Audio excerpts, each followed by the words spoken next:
तो viewers, Unacademy IAS मंजिल के यूट्यूब चैनल पर आप सभी का स्वागत है। इकोनॉमी से लेकर काफ़ी ज़्यादा डेवलपमेंट आ रही है और आनी भी चाहिए, because economy is back in focus.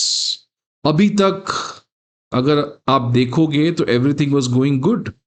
In fact मुझे याद है last December 2025 RBI governor has said India की इकोनॉमी जो है वो अपने गोल्डी लॉक जोन में आ चुकी है। Goldilocks zone, Goldilocks zone एक ऐसा जोन है जिसको स्वीट स्पॉट कहा जाता है इकोनॉमी का। When economy is doing perfectly fine, when you have a good growth rate, stable inflation, what else you can ask for.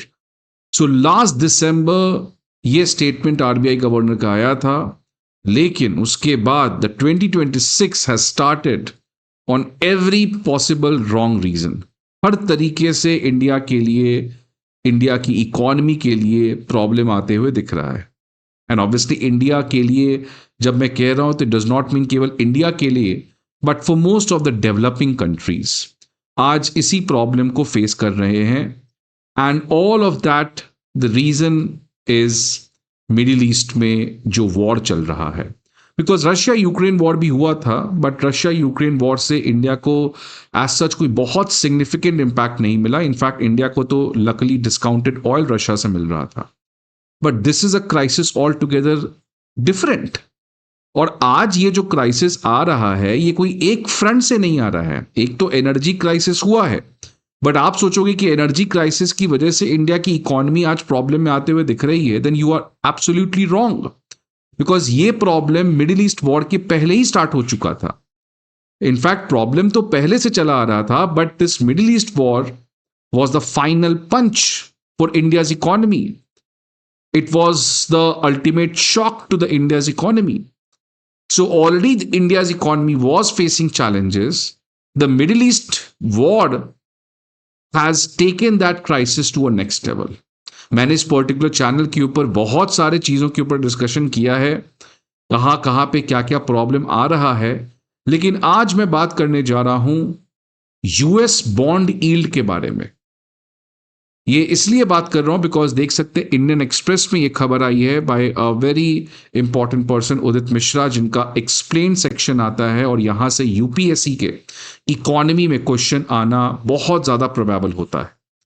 तो उदित मिश्रा का कहना है कि यूएस गवर्नमेंट की जो बॉन्ड यील्ड है, जिसको ट्रेजरी बॉन्ड कहा जाता है, उस यील्ड में एक भारी जंप देखने को मिला है। The yields are rising and rising sharply. और इसकी वजह से again there is a very very big bad news for India.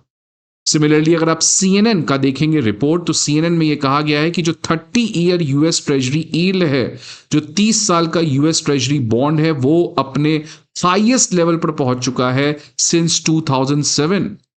और 2007 आप शायद भूले नहीं होंगे, ग्लोबल फाइनेंशियल क्राइसिस इसी साल आया था। The 30-year US Treasury yield just hit 5.2%, its highest level since 2007. और ये जो यील्ड इंक्रीज कर रहा है ये आने वाले समय में प्रोबेबली और बढ़ेगा, बिकॉज आप देख सकते हैं मिडिल ईस्ट में वॉर जो है वो वापस से रीस्टार्ट होते हुए दिख रहा है। इसके बहुत सारे रीजन है जो सीएनएन ने यहाँ पे लिखे हैं, जिसको मैं अभी नहीं पढ़ रहा हूं, बट एनीवेज मैं इसको डिस्कस करूंगा।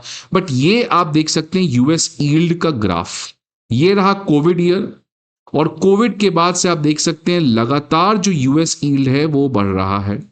पिछले कुछ समय से ये घट रहा था 2025 के एंड तक, लेकिन जैसे ये वॉर स्टार्ट हुआ है अगेन एक सडन स्पाइक देखने को मिला है। और आप देख सकते हैं कि US yield has now finally reach to 5.2%। Last time 5.2% ये 2007 में आया था। अब इस न्यूज से बहुत सारा यूपीएससी का टॉपिक बनता है। क्या क्या टॉपिक बनता है? बॉन्ड की जरूरत क्या पड़ती है, बॉन्ड होता क्या है, बॉन्ड यील्ड क्या होता है, और बॉन्ड यील्ड किन फैक्टर्स पे इन्फ्लुएंस होता है, और फाइनली इस बॉन्ड यील्ड के बढ़ने से इंडिया के इकोनॉमी के ऊपर क्या इम्पैक्ट पहुंच जाएगा।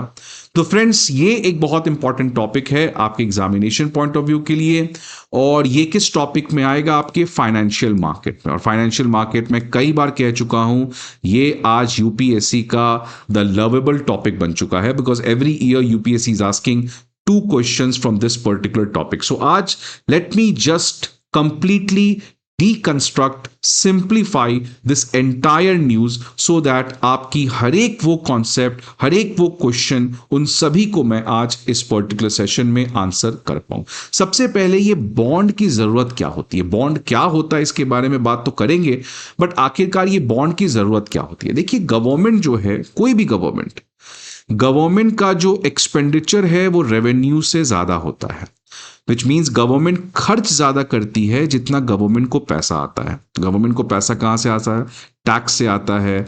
बाकी अपने पीएसयूज को गवर्नमेंट, पब्लिक सेक्टर कंपनीज को गवर्नमेंट बेच सकती है। जैसे अभी recently central bank of India में गवर्नमेंट ने अपने 8% स्टेक्स को सेल किया, वहां से गवर्नमेंट को पैसा आता है। और गवर्नमेंट खर्च करती है हेल्थ पे, एजुकेशन पे, डिफेंस पे, चुनाव के समय फ्रीबीज पे भी तो खर्च करती है। बट एनीवेज, तो गवर्नमेंट जो है cross the world they spend more than what they get, which means government की जो बजट है, बजट में जहां पे गवर्नमेंट हिसाब किताब बताती है कि देखिए इतना पैसा आएगा और इतना पैसा खर्च करेंगे, तो हर एक गवर्नमेंट के बजट में सरप्लस नहीं होता है। बजट में क्या होता है? डेफिसिट होता है, कमी होता है, बिकॉज गवर्नमेंट की खर्च ज्यादा है जितना गवर्नमेंट को पैसा आ रहा है। विच मीन्स गवर्नमेंट को क्या करना पड़ेगा? बोरो करना पड़ेगा। Government needs to borrow money. और गवर्नमेंट कैसे बोरो करेगी, उसका आज जो हर कंट्री यूज करती है वो है बॉन्ड।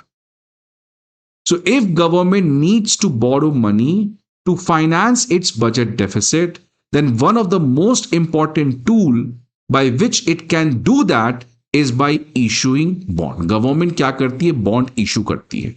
डायरेक्टली नहीं करती है। गवर्नमेंट की बैंकर कौन है? आरबीआई।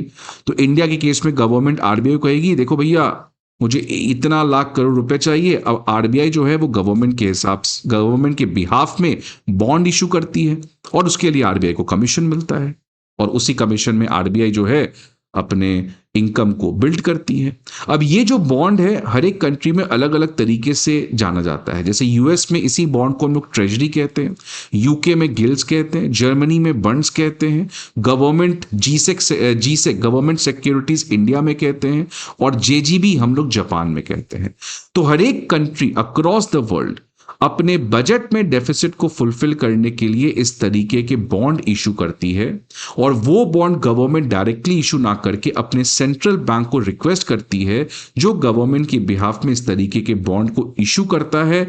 और इसके थ्रू सेंट्रल बैंक को पैसा आता है और वो पैसा वो गवर्नमेंट को ट्रांसफर कर देती है, और गवर्नमेंट फिर उसको अपने हिसाब से जहां मन करे वहां उसको खर्च कर सकता है। अब सवाल आता है कि ये बॉन्ड होता क्या है। देखिए, बॉन्ड क्या होता है? सपोज जैसे मान लो गवर्नमेंट को चाहिए 1,000 रुपए, ठीक है, गवर्नमेंट को कितना चाहिए? 1,000 रुपए। मैं सिंपल एग्जांपल ले रहा हूं।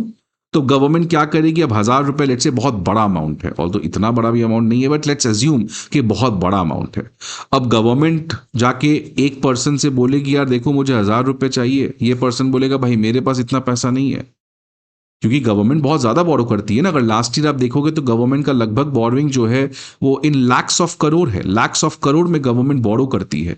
तो इतना पैसा तो किसी एक आदमी से मिलेगा नहीं, या एक इंस्टीट्यूशन से मिलेगा नहीं। तो गवर्नमेंट क्या करती है? लेट्स से 1,000 रुपीज को ब्रेक कर देती है, और गवर्नमेंट सोचती है कि क्यों ना मैं जाके 100 रुपए ले लूं 10 लोग से।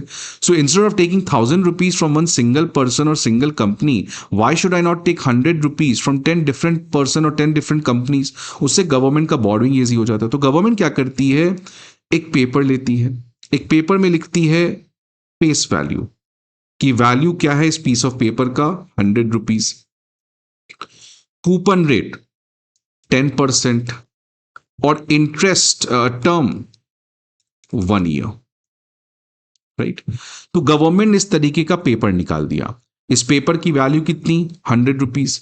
जिसके पास भी ये पेपर मिल रहेगा, जो भी ये पेपर खरीदेगा गवर्नमेंट से, गवर्नमेंट उसको इंटरेस्ट कितना देगी? 10%। और इस बॉन्ड का, इस पेपर का टेन्योर कितना है, 1 साल, मतलब 1 साल के बाद ये बॉन्ड जो है वो खत्म हो जाएगा।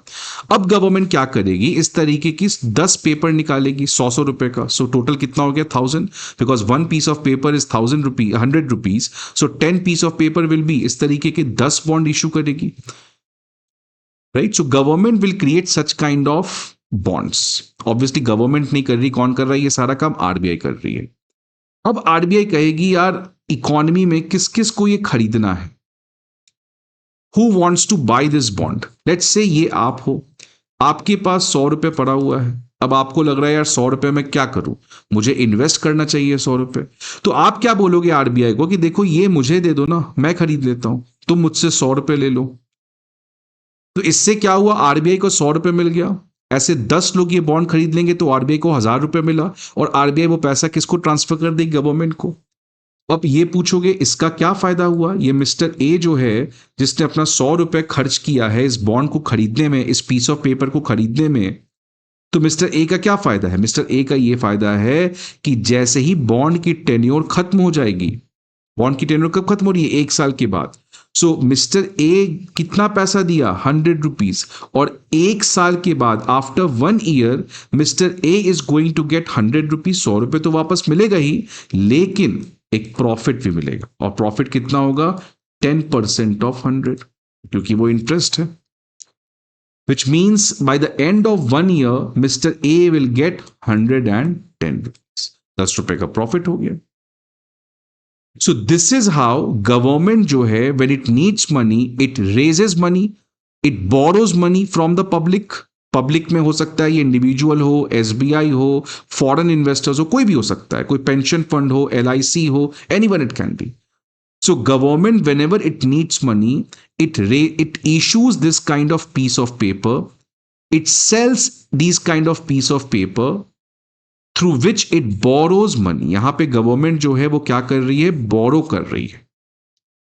और इसी पीस ऑफ पेपर को जो गवर्नमेंट बेचकर पैसा रेज करती है मार्केट से, these piece of paper are nothing but bonds. Bonds, और ये बॉन्ड्स कोई पीस ऑफ पेपर नहीं होता है जिसको आप जाके देख सकते हो। These are generally in virtual format, virtual form में होता है। जैसे आप शेयर मार्केट में जब शेयर खरीदते हो तो कोई शेयर कमोडिटी थोड़ी ना है, फिजिकल कमोडिटी, वो तो सारा वर्चुअल एसेट्स है। Similarly this bond is also a piece of paper जो डिजिटल फॉर्मेट में होता है, और ये जैसे ही आप खरीदोगे, मिस्टर ए जैसे ही इस बॉन्ड को खरीदेगा तो ये मिस्टर ए के किस अकाउंट में आ जाएगा, डीमेट अकाउंट में, मिस्टर ए के डीमेट अकाउंट में जाएगा, राइट। सो बॉन्ड की जरूरत क्यों पड़ी, because government spends more than what it gets. In that case government has budget deficit, in that case government has to borrow money. Then what government does, government request RBI that please raise money for me, I need that money. What RBI does, RBI issues these kind of bond on behalf of government, और RBI क्या करती है, इन bonds को cell करती है। और bond में होता क्या है, 3 चीज होता है, फेस वैल्यू होता है, कूपन रेट जिसको इंटरेस्ट रेट कहते हैं, और टर्म होता है। And then RBI sells this bond to the public. Public में कोई भी इस बॉन्ड को खरीद सकता है। What is the benefit for that person who is buying this bond? That person gets the principal amount 100 rupees after 1 year जो tenure है, and every year he gets 10% as a interest payment. ये bond 1 साल का जरूरी नहीं है, ये bond 10 साल का भी हो सकता है, 50 साल का भी हो सकता है। अगर 10 साल है तो हर साल आपको 10% प्रॉफिट मिलेगा, मतलब every year you are going to get 10 rupees, और जैसे ही 10 साल हो जाएगा तो आपको प्रिंसिपल अमाउंट मिलेगा। तो बॉन्ड की टर्म जो है वो कुछ भी हो सकती है। तो ये इस तरीके से गवर्नमेंट को फायदा हो गया, गवर्नमेंट को पैसा मिल गया, और मिस्टर ए का फायदा हो गया कि मिस्टर ए के लिए इन्वेस्टमेंट हो गया। सो this is how government borrows money. अब बॉन्ड यील्ड क्या होता है, ये बहुत इंपॉर्टेंट टॉपिक है। अब देखिए क्या हुआ, लेट्स से आपने इस बॉन्ड को खरीदा था, मिस्टर ए ने इस बॉन्ड को खरीदा था, मिस्टर ए ने इस बॉन्ड को खरीदा था, कितने में खरीदा इस बॉन्ड को, 100 रुपीज में। And after 1 year how much he is going to get, 110। कौन देगा, आरबीआई देगा। लेकिन क्या हुआ, 1 साल के बाद 110 मिलेगा, बट आफ्टर 6 मंथ, 6 महीने के बाद ही मिस्टर ए को अर्जेंटली पैसे की रिक्वायरमेंट लगी, और maybe something else can happen that mister A does not want to have this bond. Mister A को ये बॉन्ड चाहिए ही नहीं, तो मिस्टर ए क्या करेगा, इस बॉन्ड को जाकर सेकेंडरी मार्केट में सेल कर सकता है। प्राइमरी मार्केट मतलब जहां पे ये बॉन्ड इशू होता है, जहां पे ये बॉन्ड पहली बार मिस्टर ए ने आरबीआई से खरीदा। First hand car, second hand car मतलब जब ये बॉन्ड आपने खरीद लिया है, अब आप किसी और को बेच दो। So if mister A needs money immediately before 6 month, तो वो क्या करेगा, इस बॉन्ड को सेकेंडरी मार्केट में बेच देगा जहां पे और भी लोग खरीदने वाले हैं। अब सेकेंडरी मार्केट में इस बॉन्ड की जो प्राइस है, क्योंकि इस बॉन्ड की वैल्यू कितनी थी, 100 रुपीज, लेकिन जो सेकेंडरी मार्केट में इस बॉन्ड की प्राइस होगी 100 रुपए, 105 रुपए, 95 rupees, it depends upon demand and supply, कि इस बॉन्ड को कितने लोग बेच रहे हैं मिस्टर ए की तरह और कितने लोग खरीदने के लिए रेडी हैं। राइट, सो जब मिस्टर ए सेकेंडरी मार्केट में जाएगा इस बॉन्ड को सेल करने के लिए, तो इस बॉन्ड की उसको कीमत कितनी मिलेगी, दैट डिपेंड्स अपॉन कि कितने लोग बॉन्ड को बेच रहे हैं और कितने लोग बॉन्ड को खरीद रहे हैं। If demand is more than supply, ज्यादा लोग खरीदना चाहते हैं इस बॉन्ड को एज कंपेयर टू जितने लोग बेच रहे हैं। लेट्स से मिस्टर ए जैसे 5 लोग हैं और खरीदने वाले 10 लोग हैं, so demand is more than supply. तो जब भी डिमांड सप्लाई से ज्यादा होता है तो किसी भी चीज की वैल्यू क्या हो जाती है, बढ़ जाती है। लेट्स से मिस्टर बी ने इस बॉन्ड को परचेस कर लिया, कितने में परचेस किया, 103 रुपीज में।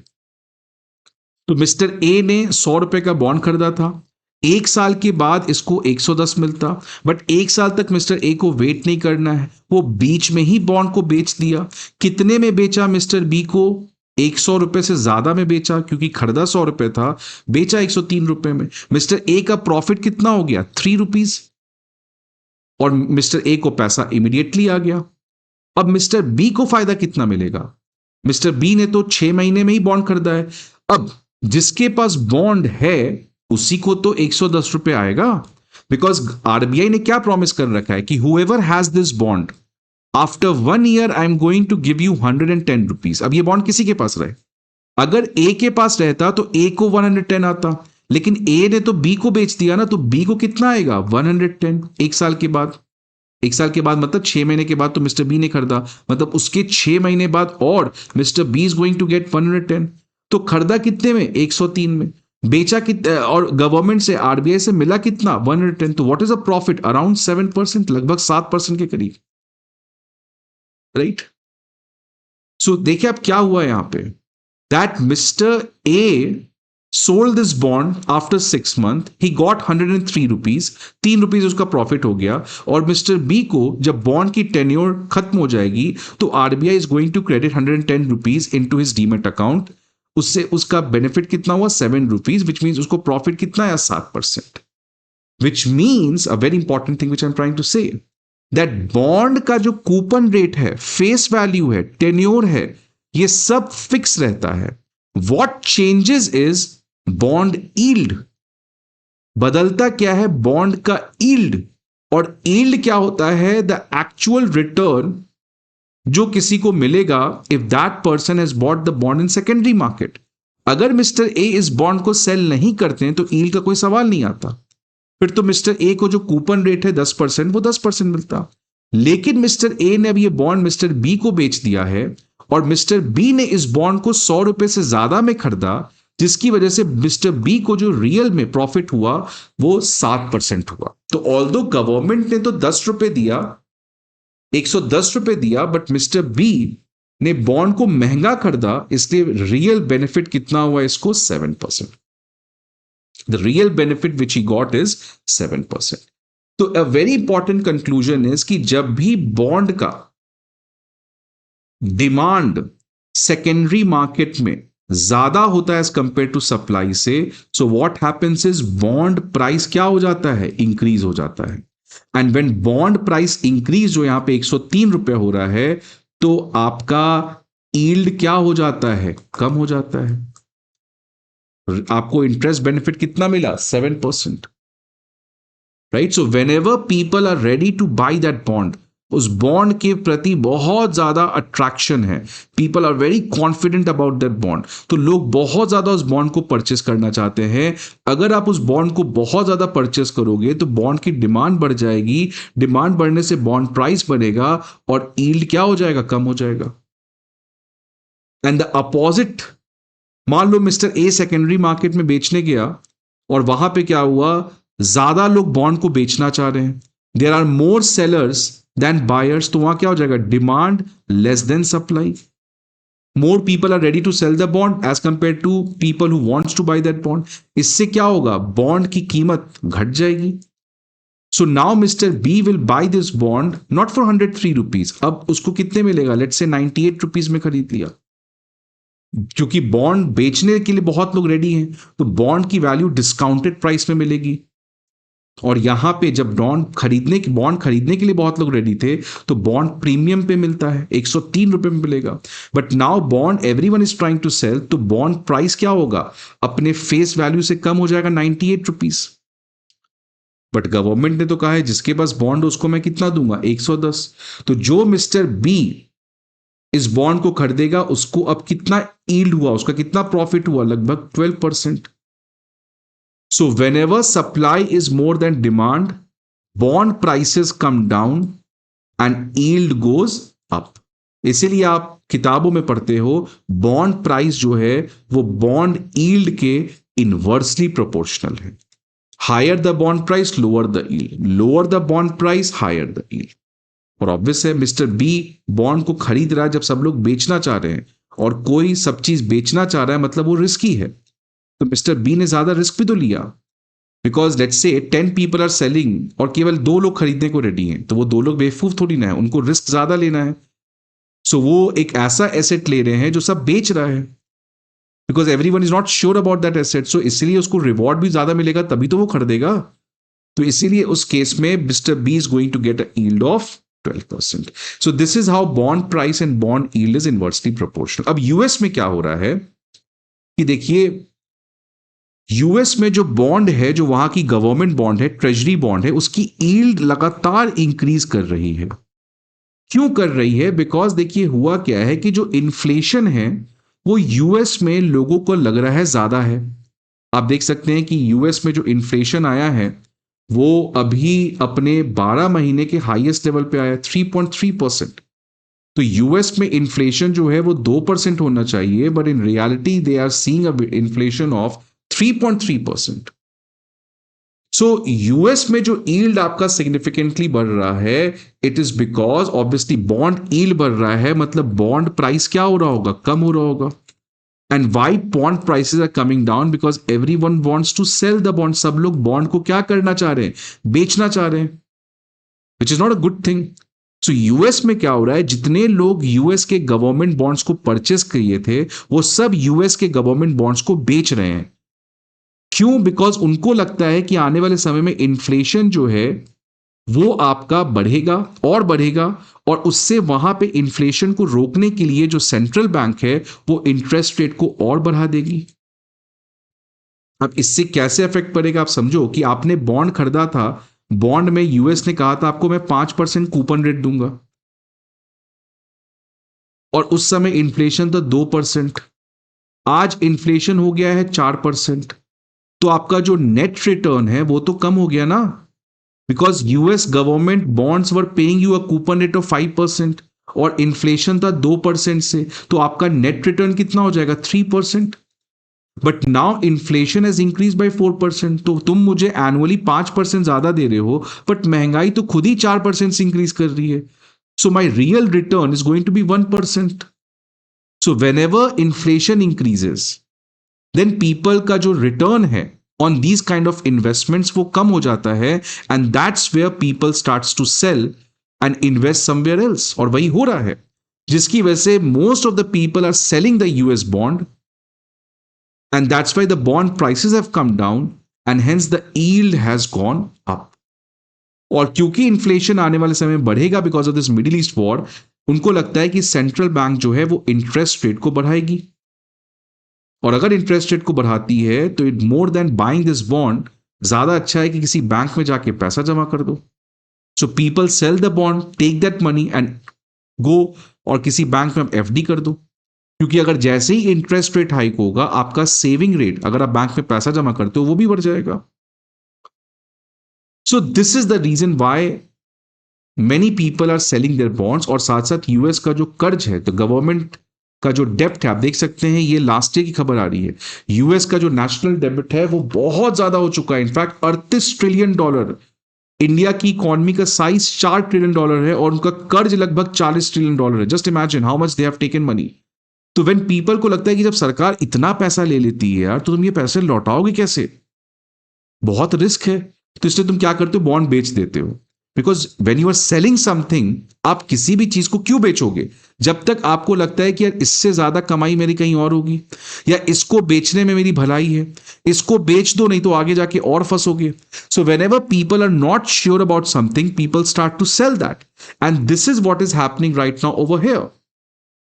इसकी वजह से आप देख सकते हो कि जो बॉन्ड यील्ड है वो सिग्निफिकेंटली हाई हो गया. अब इससे इंपैक्ट क्या पहुंचेगा, आप देखिए कि जैसे बॉन्ड यील्ड इतना हाई हो जाता है 5%, तो यील्ड अगर 5% हो गया है, विच मींस अगर आप इस बॉन्ड को खरीदते हो तो आपको बेनिफिट कितने का मिलेगा, 5% का.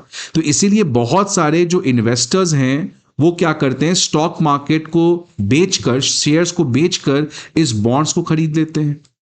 Because if someone is selling some more riskier people, उनको लगता है यार यही सही मौका है पैसा कमाने का. आज यूएस की बॉन्ड 5% की यील्ड में, बिकॉज जो चीज सस्ता मिल रहा है उस समय अगर किसी को रिस्क है और उसने कोई खरीद लिया, पढ़ा लिखा इन्वेस्टर, तो उसकी प्रॉफिट बहुत होती है. Everyone is selling, but the person who wants to earn money, they have to take that bet. If everyone is selling, I should buy that because the return may be higher. सो इसीलिए आज जो US bond में लगातार लोग cell कर रहे हैं, जिसकी वजह से बॉन्ड यील्ड स्पाइक कर गई है, तो ये एक नया अपॉर्चुनिटी है इन्वेस्ट करने के लिए बहुत सारे लोग. इसीलिए शेयर मार्केट का पैसा यील्ड में आ सकता है. तो जब भी यूएस में वहां पे जो ट्रेजरी बॉन्ड है उसके यील्ड्स बढ़ते हैं, तो शेयर मार्केट से लोग पैसा निकाल के कहां इन्वेस्ट करने लगते हैं, यूएस के बॉन्ड्स में. जिससे अगेन क्या होगा, यूएस स्टॉक मार्केट में डिक्लाइन हो सकता है. और जैसे यूएस स्टॉक मार्केट में प्रॉब्लम आएगा, क्योंकि लोग जो हैं वो बॉन्ड्स की तरफ भागेंगे, इससे इंडिया के स्टॉक मार्केट पे भी प्रॉब्लम आएगी. दूसरा, फॉरेन आउटफ्लो. जब भी यूएस में यील्ड इंक्रीज करता है, तो जो लोग इंडिया, क्योंकि देखिए अगर आप यूएस छोड़कर इंडिया में आ रहे हैं, क्यों आ रहे हैं इंडिया में, बिकॉज इंडिया में रिस्क ज्यादा है तो रिटर्न भी ज्यादा है. अगर आपको ऑप्शन में दूं कि भाई आपके पास पैसा है, माइक्रोसॉफ्ट के शेयर खरीदोगे या अदानी के शेयर खरीदोगे, आप टेस्ला के शेयर खरीदोगे, आप महिंद्रा के शेयर खरीदोगे, you will obviously go for US companies.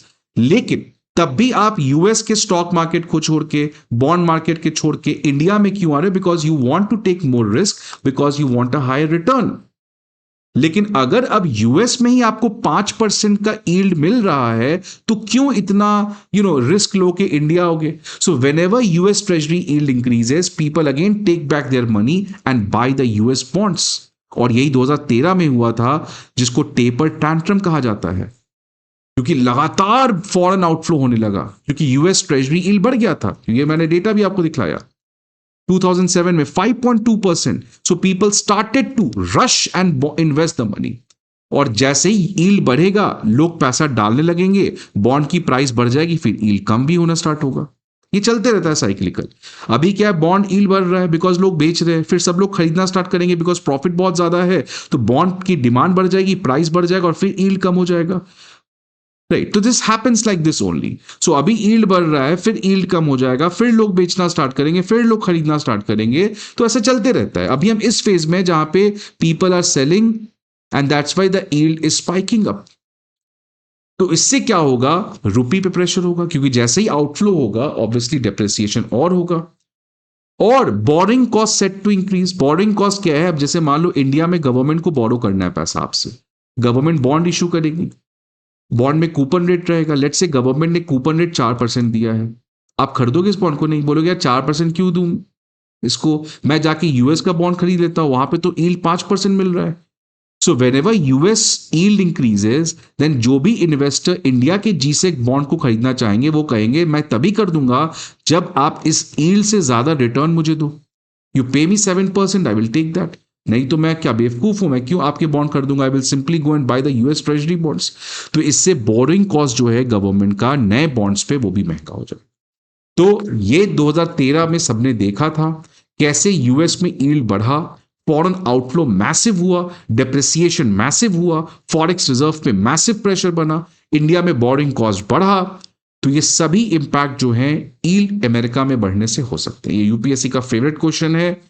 मैं जरूर इसके ऊपर एक क्वेश्चन का एक फिर से वीडियो बनाऊंगा। ये तो कॉन्सेप्ट था, जो भी डाउट है आप पूछो। Again I will make a new video on all the questions. I hope आपको ये वीडियो अच्छा लगे। See you in some other video. Till then goodbye, take care.